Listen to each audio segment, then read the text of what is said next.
The place was a small town in Massachusetts, North America. It was a cold evening in December 1862. Snow was falling softly. In the living room of a small house, four sisters were sitting by the fire. Their names were Meg, Jo, Beth, and Amy March. Meg was 16 years old, Jo was 15, Beth was 13 years old, and Amy was 12. Their mother, Mrs. March, was not in the house. She was visiting a poor, sick family. Their father, Mr. March, was far away from home. It was wartime. Mr. March was working in a hospital for soldiers. The four sisters were knitting with wool. They were knitting socks for the soldiers. They worked and they talked. "We are poor," said Meg, the eldest girl. "It is terrible." Meg was very pretty. She had large eyes and soft brown hair. "Other girls have lots of pretty things," said Amy, the youngest girl. Amy had golden hair and blue eyes. "I hate girls' work and girls' things," said Jo. She was tall and thin. She had beautiful, long red hair. "I don't want to stay at home," she said. "I want to fight in the war." Then Beth spoke. "Yes, we are poor," she said, "but we are lucky too. We have father and mother, and we have each other." Beth was very shy. She was afraid of strangers, but she loved her family very much. "Yes, we have each other," said Jo, and the girls were happy again. "It's 6 o'clock," said Meg. "Be quick, everybody. Mother is coming. We must get supper ready." Jo brought more wood for the fire. Meg lit the lamps. Beth and Amy put the food on the table. The door opened and Mrs. March came into the room. Mrs. March was not beautiful, but she was very kind and good. Her daughters had a special name for her. They called her Marmee. "How are you, my dears?" said Mrs. March. "Did you have a good day?" "Yes, thank you, Marmee," replied the four sisters. "Come sit down by the fire, Marmee," said Meg. "Supper is ready." After supper, Mrs. March said, "Girls, I have a wonderful surprise." Everybody was excited. "Is it a letter from Father?" asked Jo. "Yes," replied Mrs. March. "Father has a Christmas message for all of you." The girls read their father's letter. Chapter 2. A Wonderful Christmas. A few days later, it was Christmas Day. On Christmas morning, the girls woke early. Each girl had one present, a book from their mother. They ran downstairs. They wanted to thank her, but Mrs. March was not there. A special Christmas breakfast was on the table. There was lots of food, and everybody was hungry. But the girls waited for their mother. They waited nearly an hour. At last, their mother came home. "Merry Christmas, Marmee!" the girls shouted. "Come sit down. Let's eat breakfast." "Merry Christmas, little daughters," said Mrs. March. "Listen, I have something to tell you. There is a poor woman, Mrs. Hummel. She lives in the town. She has 7 children. One is a baby. The Hummel's house is very cold and they have no food. Will you give them a Christmas present? Will you give them your breakfast?" All the girls were very hungry. For a moment, nobody spoke. Then Jo said, "Yes, we will, Marmee." "Let's take the food to them now." It was early morning and it was cold. The girls walked quickly through the snow. They carried baskets of food and wood for the fire. The Hummel family lived in one small room. The room was in a house near a river. The windows of the room were broken, and there was no fire. Mrs. Hummel lay in her bed. She was ill. The baby was crying, and the children were cold and hungry. The Hummel children saw the March sisters and the baskets of food. They shouted happily, "Thank you! Thank you!" The girls made a fire and put the food on the table. Mrs. March made some tea. Soon the room was warm. The hungry children ate the food and they laughed.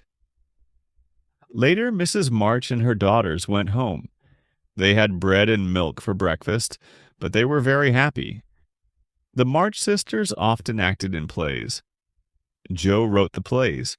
The girls acted in a small room at the top of the house. They put on brightly colored clothes and they enjoyed themselves. On Christmas evening, the girls acted in a play. All their friends came.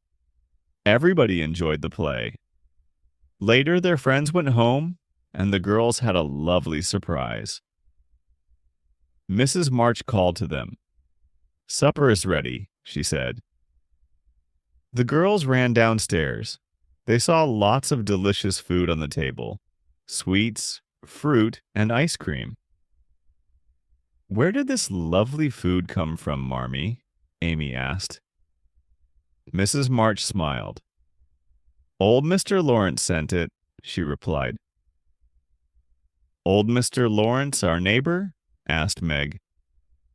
She was surprised. "But we don't know him," she said. "He heard about your breakfast," said Mrs. March. "He has sent you a special Christmas supper." The girls looked at each other. "This is a wonderful Christmas," Beth said. Chapter 3. Laurie. Next to the Marches' small house, there was a large house. The sisters called this house the Lawrence house. It belonged to their neighbor, Mr. Lawrence.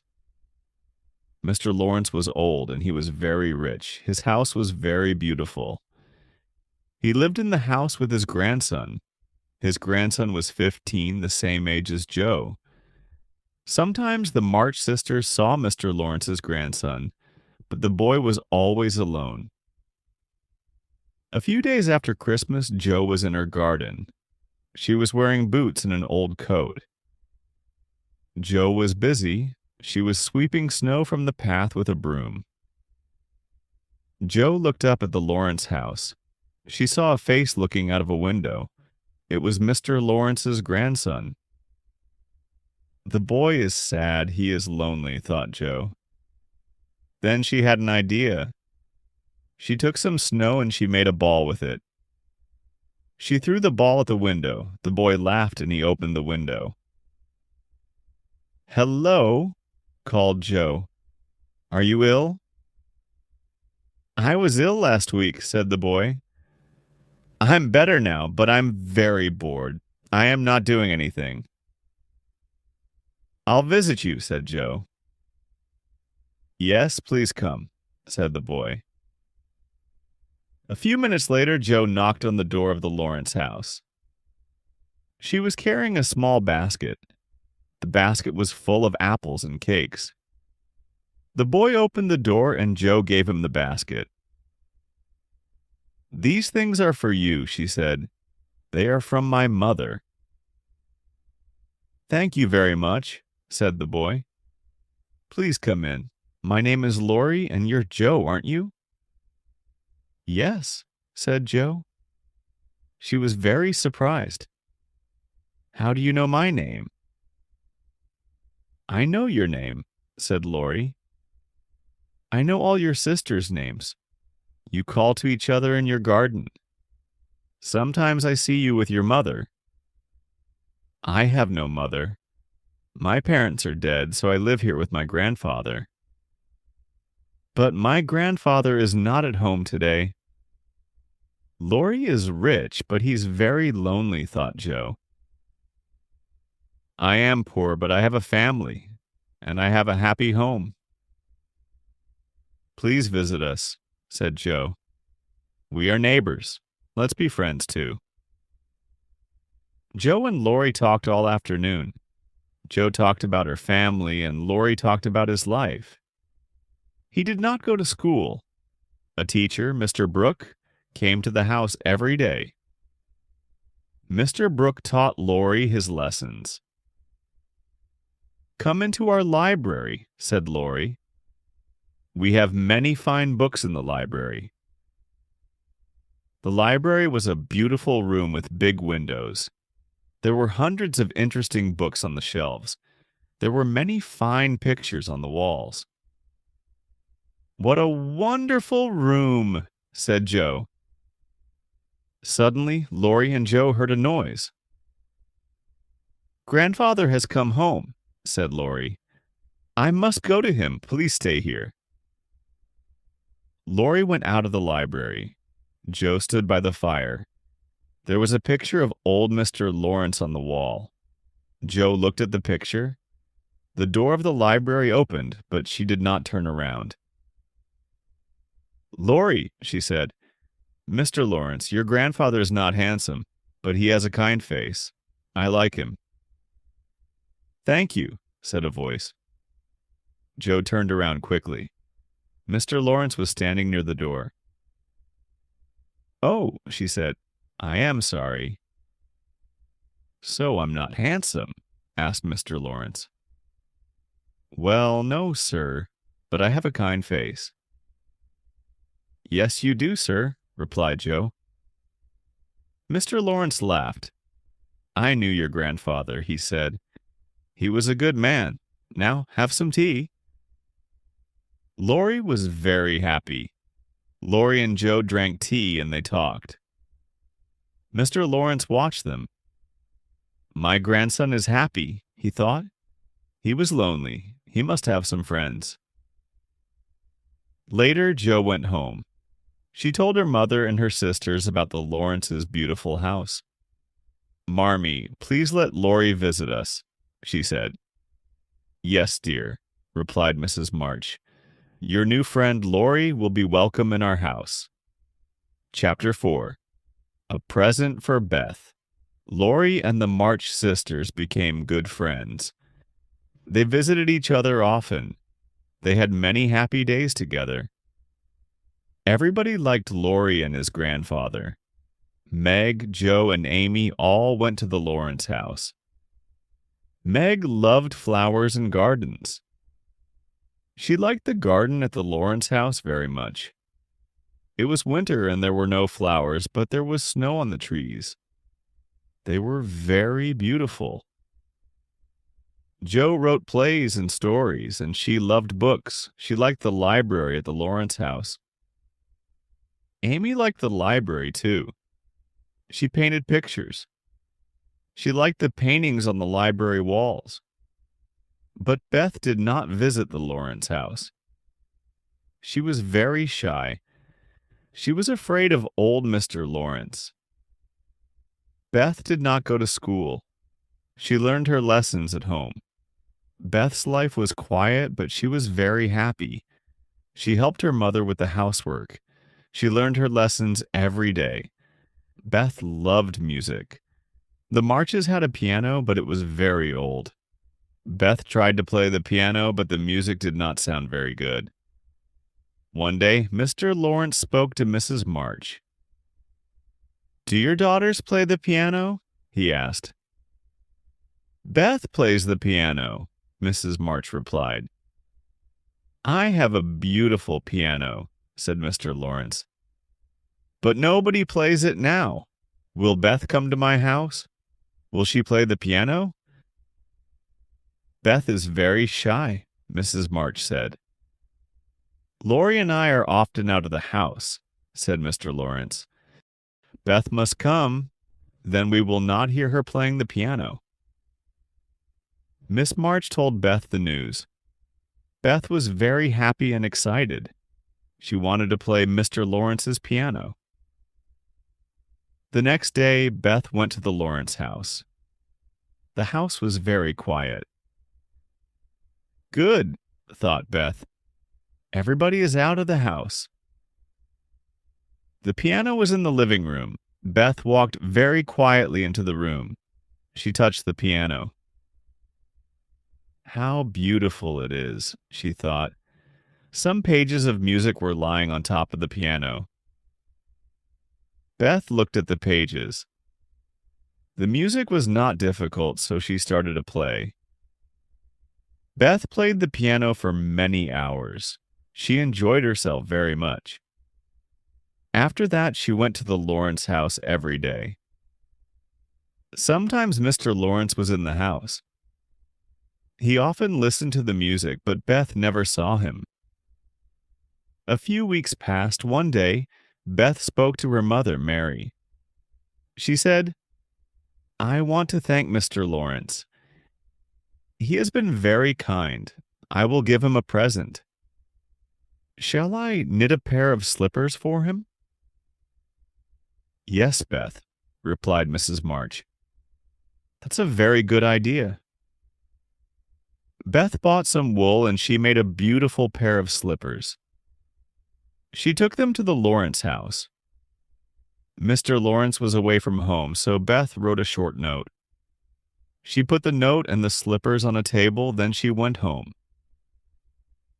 Oh, thought Beth, Mr. Lawrence did not like the slippers. The next morning, Beth walked by the river. She was sad. Later, she went home. Her sisters were waiting. They were very excited. "Beth, Beth, come quickly," they called. "You have a present. Come and see." They took Beth into the living room. In the middle of the room was a beautiful little piano. On top of the piano, there was an envelope. "Open the envelope, Beth," said Joe. "Please open it for me," said Beth. Joe opened the envelope. She pulled out a note. She read it to her mother and sisters. Beth was very excited. "Mr. Lawrence has given me this piano," she said. "I am very lucky." Beth sat down at the piano and started to play. The piano sounded beautiful, but suddenly she stopped playing. "I must thank Mr. Lawrence now," she said. Beth was not shy anymore. She ran quickly to the Lawrence house and went inside. Mr. Lawrence was in the library. Beth ran to him and she kissed him. Then she said, "Dear Mr. Lawrence, thank you so much for my beautiful piano." Beth was not afraid of Mr. Lawrence anymore. Chapter 5. Amy in Trouble. It was Saturday afternoon. Meg and Joe were in their bedroom. They were putting on their coats. They were going out. Amy came into the bedroom. "Where are you going?" she asked. "Don't ask questions," said Joe. "We're going to the theater with Laurie," said Meg. "We're going to see a play." "Oh," said Amy, "I want to come with you." "Please no," said Joe. "You are too young." "I'm not too young," she said. "I'm 12 years old. Please, please let me come with you." Joe often became angry very quickly. She became very angry with Amy. "No, Amy," she said. "We will not take you with us. Please go away." Amy started to cry. At that moment, Laurie arrived at the house. "Meg, Joe, are you ready?" he shouted. "We're coming," Joe replied. Joe and Meg ran downstairs. Amy stopped crying. "You'll be sorry, Joe March," she shouted. Joe and Meg had a wonderful time at the theater. They returned home in the evening. Amy was reading a book. She did not ask them questions about the play. The next day, Meg, Beth, and Amy were sitting in the living room by the fire when suddenly Joe ran into the room, very upset. "Where is my book of stories?" she asked her sisters. "Have you seen it?" Joe often wrote stories and kept them in a little book, but today she couldn't find it. "I haven't seen your book," said Meg. Have you seen it, Beth? No, said Beth. Amy was very quiet and didn't say anything. Amy, where is my book of stories? Joe asked again. I don't know, replied Amy. Yes, you do know, said Joe. Tell me immediately, where is it? You'll never see it again, said Amy. Why not? Asked Joe. I burnt it, Amy answered. You didn't let me come to the theater yesterday, so I threw your book of stories on the fire. Joe was furious. She grabbed Amy's arms and shouted at her, You bad, bad girl. I wrote those stories for Father. Now they are gone forever. Suddenly Amy felt sorry. She began to cry. Please forgive me, Joe, she said. I'm very, very sorry. Tears fell from her eyes. I'll never forgive you, Joe said. Never. Joe didn't speak to Amy again that day. She was too angry and upset. The next day, the weather was very cold. There was a river near the March's house, and it had frozen into ice. Laurie came to the March house carrying a pair of ice skates. Let's go to the river, Joe, he said. We'll skate on the ice. All right, replied Joe. She went to a cupboard and took out her ice skates. Amy watched her sister, and after a few minutes, Joe and Laurie left the house. I want to skate too, Amy said to Meg. Take your ice skates and run after Joe, Meg advised. Joe will enjoy herself. She will soon be happy. Ask her to be your friend again. That's a good idea, said Amy. She ran after Joe and Laurie. The river wasn't far away, and soon she saw Joe and Laurie skating on the ice. The ice was very thin in the middle of the river. Joe heard Laurie's words, but Amy did not. She skated out to the middle of the river, and suddenly there was a loud crack. The ice broke, and Amy fell into the water. Joe was terrified but quickly followed Laurie, and together they pulled Amy from the river. Amy wasn't hurt, but she was very cold and frightened. Joe and Laurie took Amy home, where Mrs. March carried her upstairs to her bedroom. She took off Amy's wet clothes and wrapped her in a blanket. Then she carried Amy downstairs to the living room, where Amy fell asleep by the warm fire. Will Amy be all right, Marmee? Asked Joe. Yes, dear, replied her mother. Amy was in trouble, but she'll be all right now. She isn't hurt. Joe started to cry. I was angry with Amy, Joe said. She burned my book of stories, but now I'm very sorry. Sometimes I become angry too quickly. What shall I do, Marmee? Please help me. Don't cry, Joe, said Mrs. March. Remember this day. You won't become angry again. I will remember, said Joe. At that moment, Amy opened her eyes and smiled. She held out her arms towards Joe. The two sisters did not speak, but they kissed and put their arms around each other. They were friends again. Winter soon passed, and spring came, followed by summer. Mrs. March and her daughters were happy, but they all wanted to see Mr. March again soon. Chapter 6, Meg loses a glove. Meg, the eldest March sister, was a very pretty girl. Her friends often invited her to parties, which she enjoyed. But sometimes she was sad because her family was poor.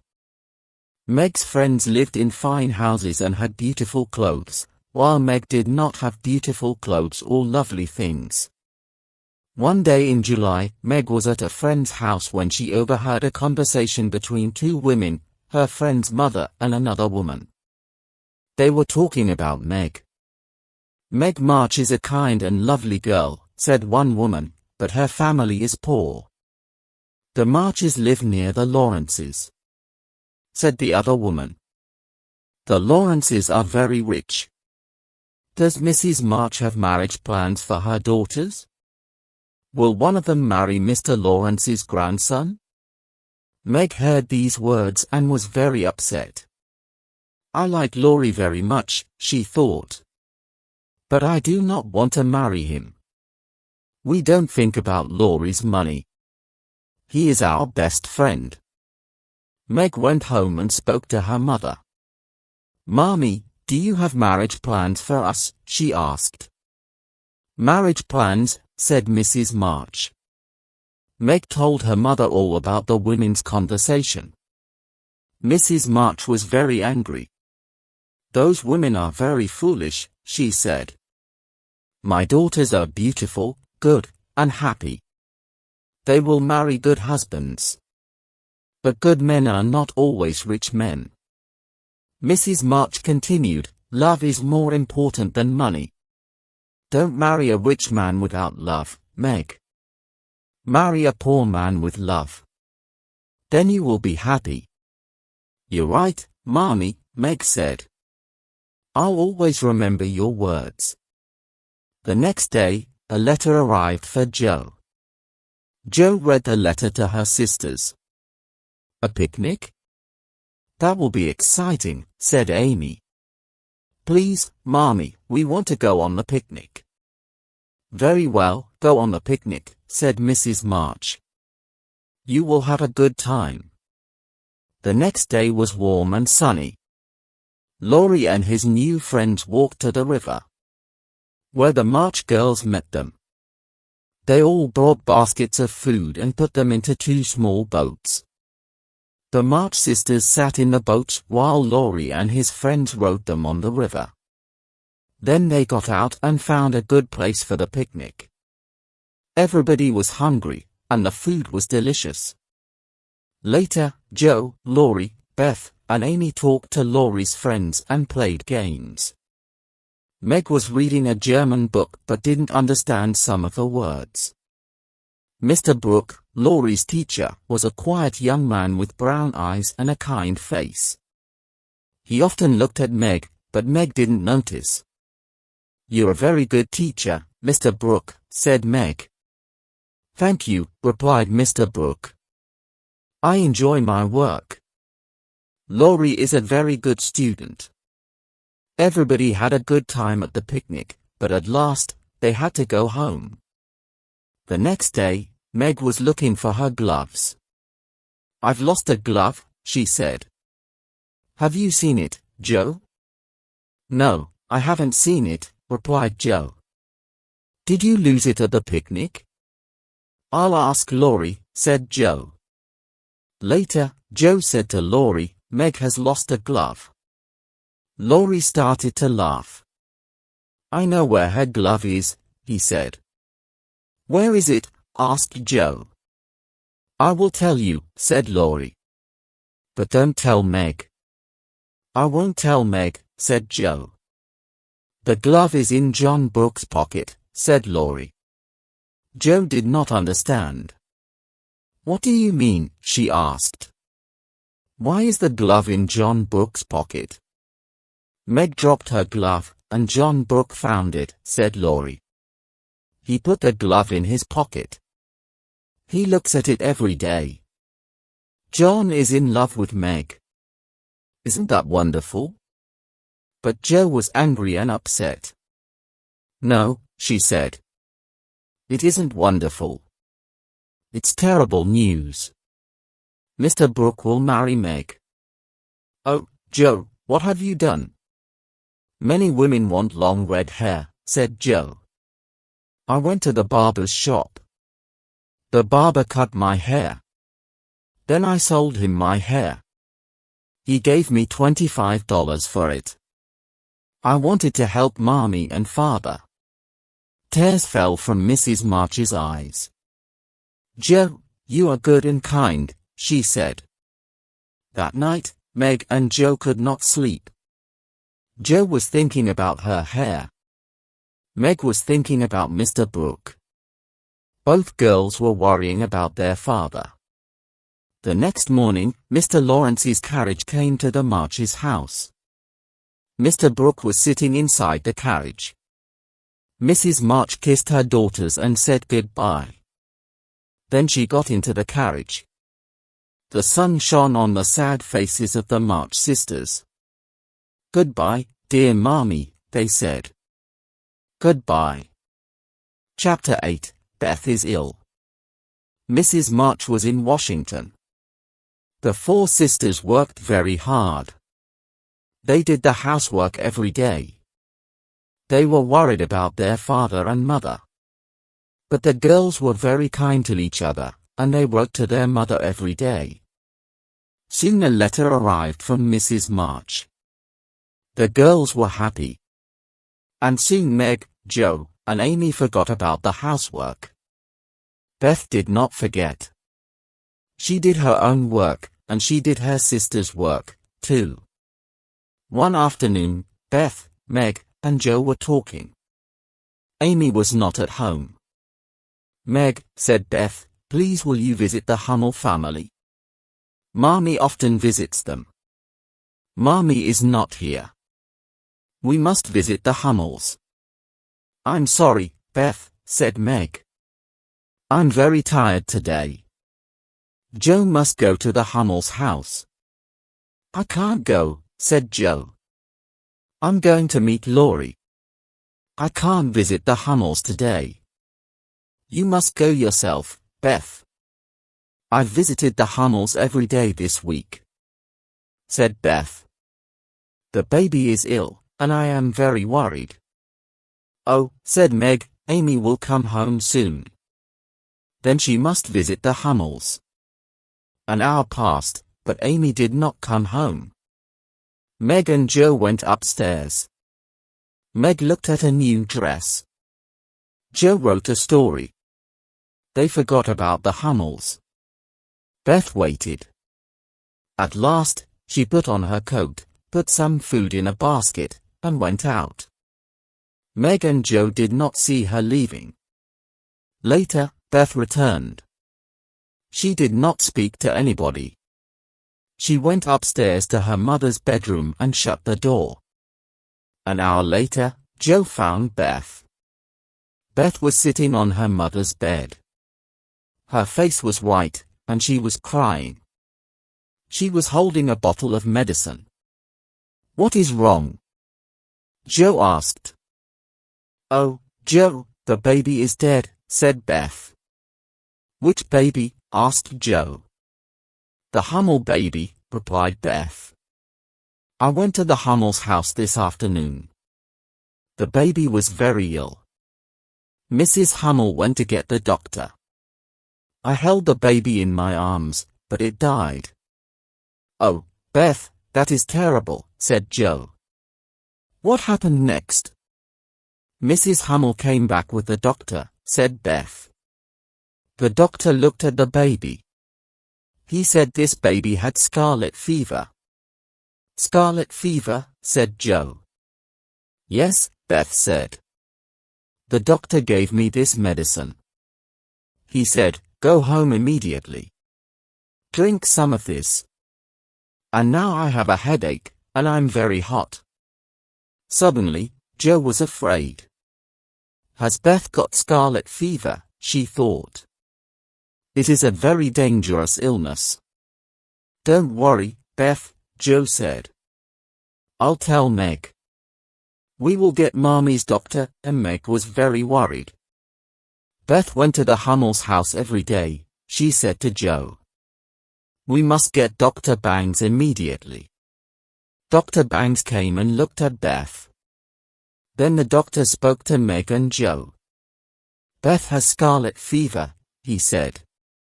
"Who will take care of her?" "We will," said Meg. "Joe and I have had scarlet fever. We are safe." "Has Amy had scarlet fever?" asked Dr. Bangs. "Amy hasn't had the fever," replied Meg. "She will not be safe here. She must stay with Father's aunt, Aunt March." "Good," said Dr. Bangs. "Take care of Beth." I'll come again tomorrow. The doctor left the house. Joe spoke to Meg. We must write to Marmee, she said. We must tell her about Beth. No, said Meg. Marmee is taking care of father. She can't come home now. Marmee must stay in Washington. We must not tell her about Beth. Joe started to cry. Washington is many miles away, she said. We were wrong, Meg. We didn't visit the Hummels. Beth went there every day. And now she has scarlet fever. Oh, Meg, what are we going to do?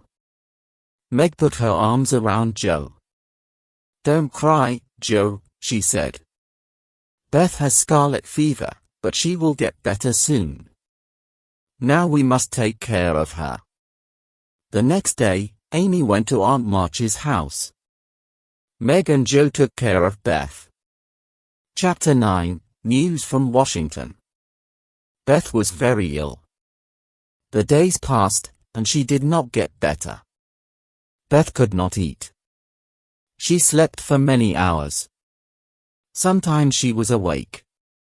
But she could not remember things. Sometimes she called Joe, Meg. Sometimes she called Meg, Joe. Beth said her mother's name again and again. Joe and Meg were worried and afraid. One morning, the two girls were talking. Let's send a telegram to Marmee, said Joe. Let's tell her about Beth now. Then she will come home. All right, said Meg. She sat down and wrote the words for a telegram. I'll take this to the post office this afternoon, said Meg. But that afternoon, a letter arrived from Mrs. March. There was bad news in the letter. Mr. March was very ill again. Meg and Joe read the letter. They looked at each other. We must not send the telegram to Marmee, said Meg. Beth is ill, but father is ill too. Marmee must stay with him. She can't come home now. A week later, it was the first day of December.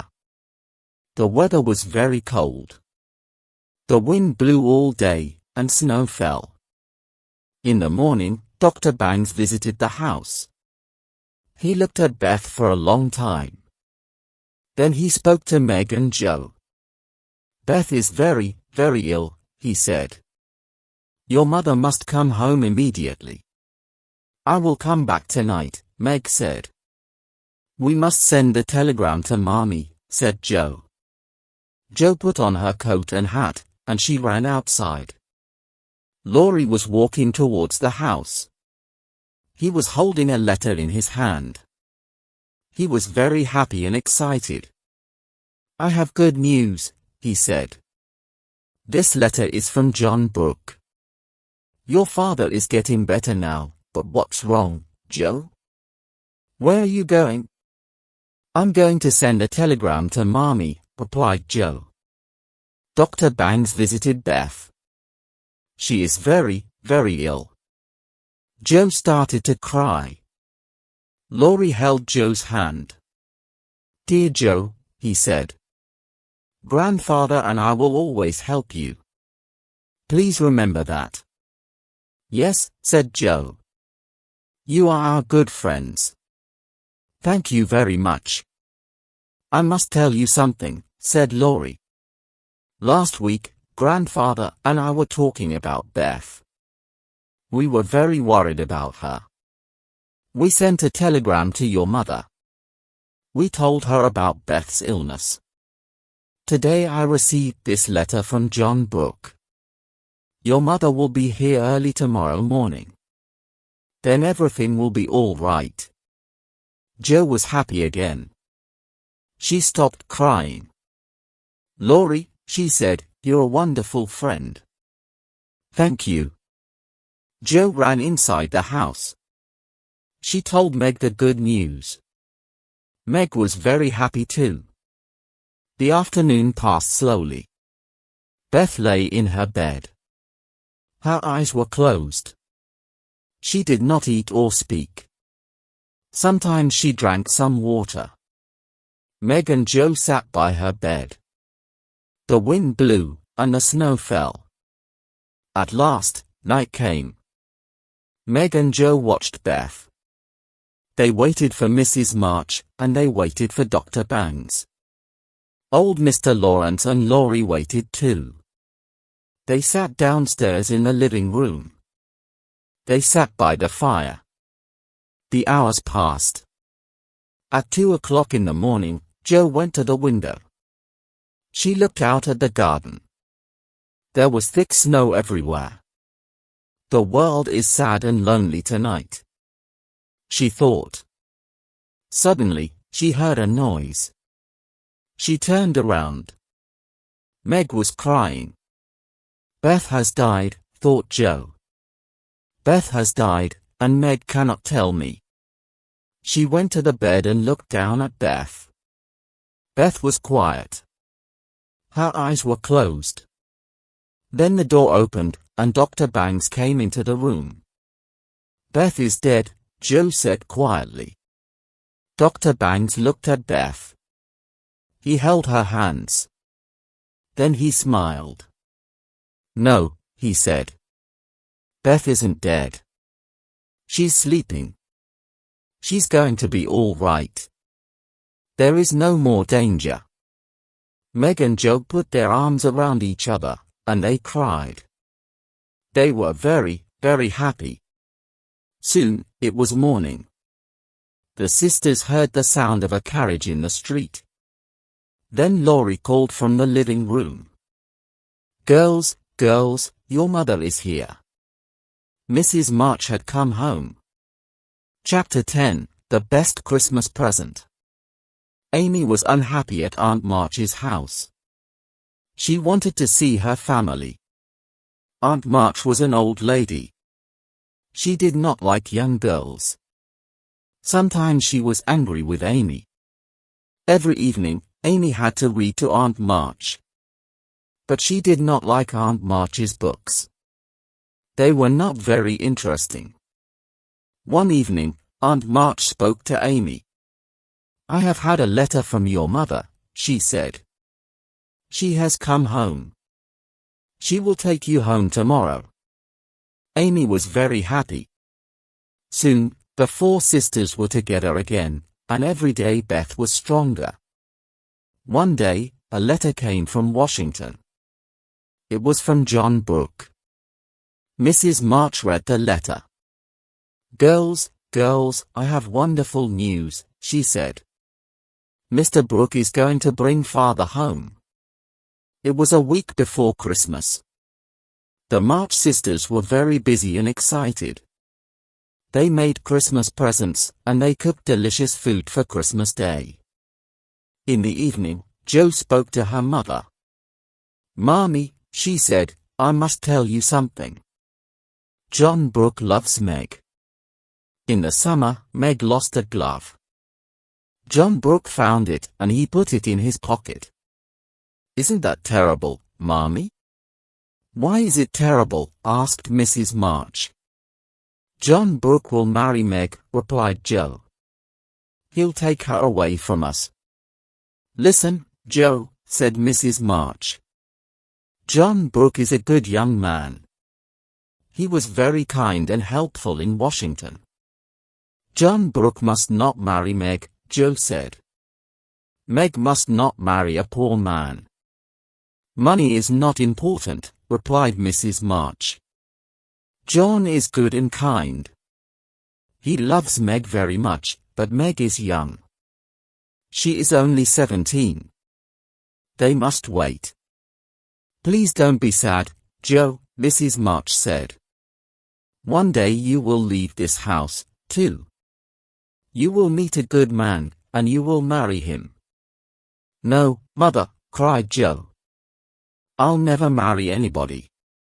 I want to be a famous writer. At last, it was Christmas Day.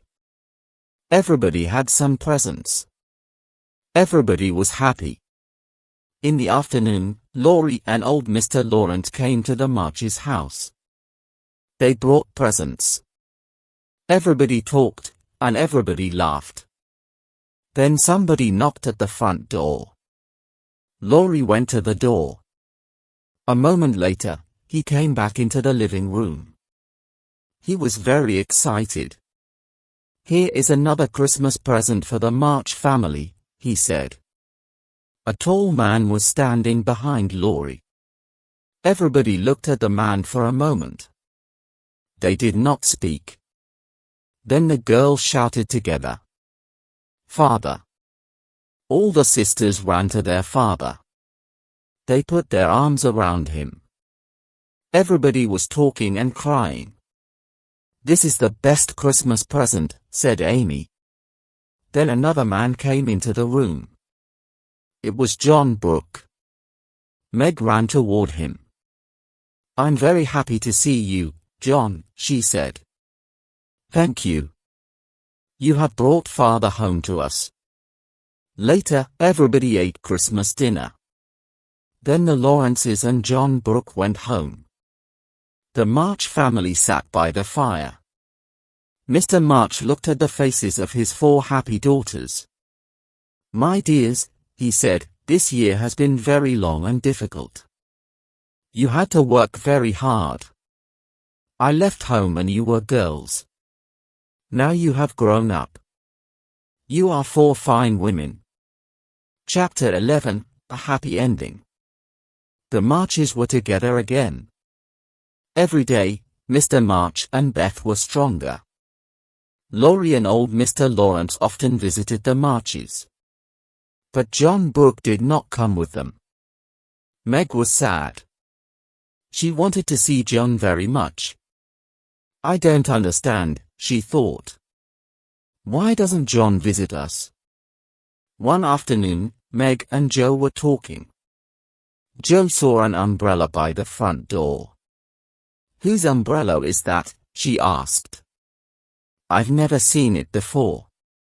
"It's John Brooke's umbrella," replied Meg. "He left it here on Christmas Day. He has forgotten it."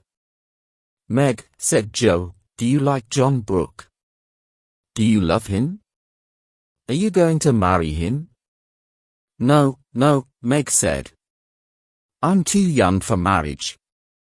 "Please don't ask me these questions, Joe." "Then you don't love him," said Joe. "Oh, I don't know," said Meg. Joe looked out of the window. "Meg, John Brooke is outside now," she said. "He is coming to the front door. You don't love him, Meg. He must go away. Please tell him." Meg ran to the stairs. She wanted to hide in her bedroom, but it was too late.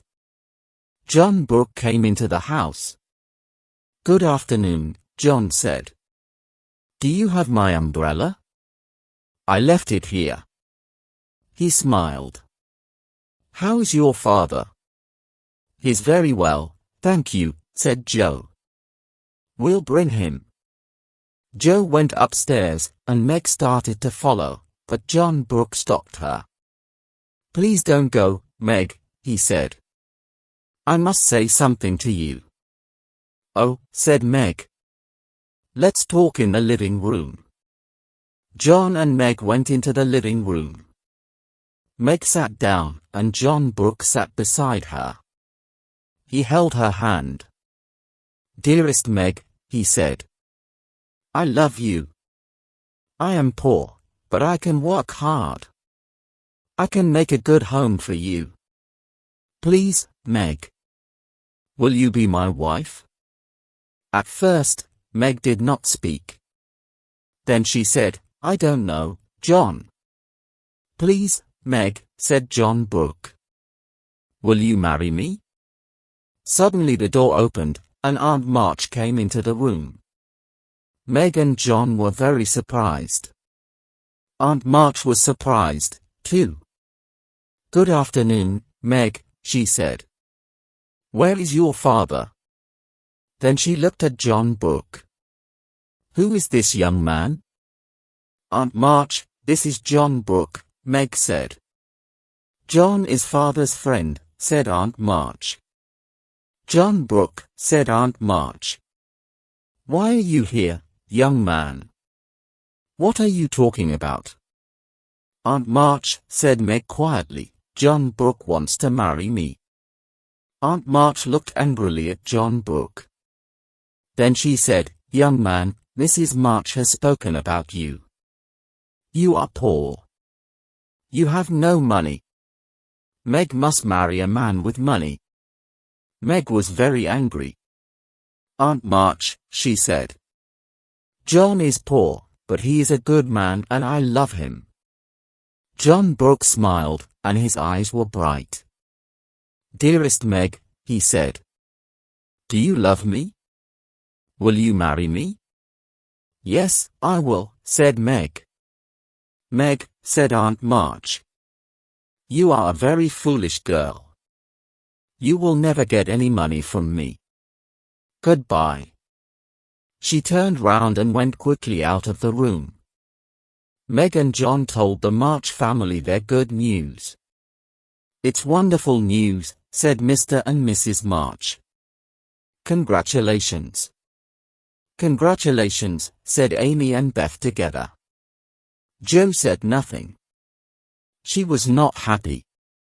Later, Laurie and Mr. Lawrence came to the house. They congratulated Meg and John, but Laurie looked at Jo's face. What's wrong, Jo? asked Laurie. Aren't you happy? No, said Jo.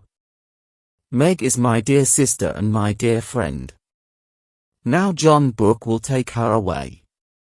Jo, said Laurie. You love Meg. She is your sister. But John loves her too. Meg will be happy with John. And Jo, I'll always be your friend. That's true, said Jo. Thank you, Laurie. Jo looked around the room. She looked at her family. Mr. and Mrs. March were talking together. Amy was sitting on the floor near Meg and John. Beth was talking to old Mr. Lawrence. Suddenly, Jo was not sad anymore. She turned to Laurie. You are right, Laurie, she said. One day Meg will marry John, but she will always be my sister. We will always love each other. That's right, Jo, said Laurie. Jo went over to Meg. She held Meg's hands and kissed her face. Congratulations, dearest Meg, she said. I am very happy for you. And congratulations, John. You are our brother now. Welcome to our family.